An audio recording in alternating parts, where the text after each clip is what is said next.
এদিকে ৪৮ ঘন্টা বিরতির পরে ফের সিজিও কমপ্লেক্সে হাজিরা দিতে এলেন সন্দীপ ঘোষ।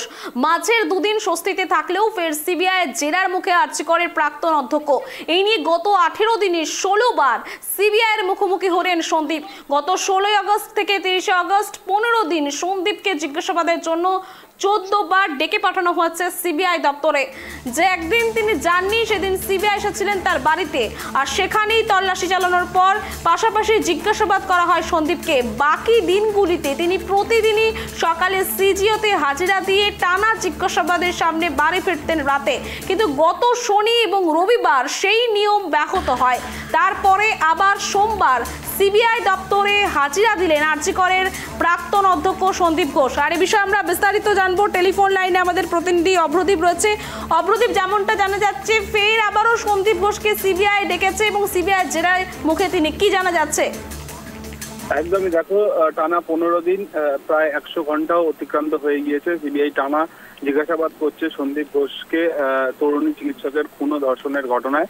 তিনি একাধিক বিভ্রান্তিকর যে জিজ্ঞাসাবাদের মধ্যে বয়ান দিচ্ছেন সেটা কিন্তু রয়েছে, সেটা তেমনটাই মনে করছে সিবিআই এর তদন্তকারী আধিকারিকরা। অন্যদিকে তুমি জানো, গত রবিবার তার বাড়িতে যে আরজিকর মেডিকেল কলেজ হাসপাতালের যে ঘটনা, যে আর্থিক দুর্নীতির অভিযোগ উঠেছে তার পরিপ্রেক্ষিতেও তার বাড়িতে তল্লাশি অভিযান চালায় 12 ঘন্টার ওপরে সিবিআই এর তদন্তকারী আধিকারিকরা।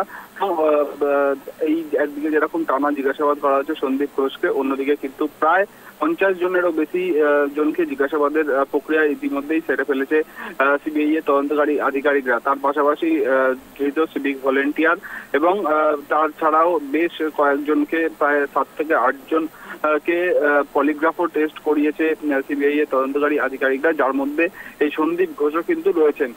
সেই সমস্ত বিষয় এবং যে বয়ান তারা দিচ্ছেন সেই সমস্ত বয়ান কিন্তু আগামী 5 তারিখ অর্থাৎ আগামী 5ই সেপ্টেম্বর সুপ্রিম কোর্টের যে পরবর্তী শুনানি রয়েছে সেখানে মুখ বন্ধ খামে জমা দিতে চলেছে সিবিআই এর তদন্তকারী আধিকারিকরা।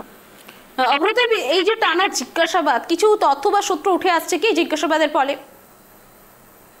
যে বক্তব্যগুলো উঠে আসছে সেটা কিন্তু সিবিআই সংবাদ মাধ্যমের সামনে রাখছে না।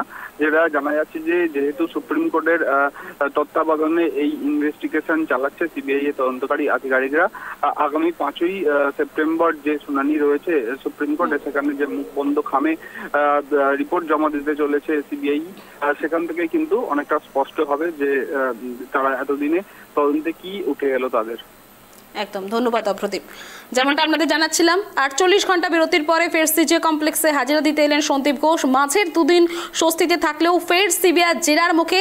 আর এই নিয়ে গত 18 দিনে 16 বার সিবিআইয়ের মুখোমুখি হলেন এবং তাকে বারবার জিজ্ঞাসাবাদ করা হচ্ছে এবং যেদিন শুনানি রয়েছে সেদিনই জানানো হবে কি তথ্য বা সূত্র উঠে আসছে, সেই দিকে নজর থাকবে।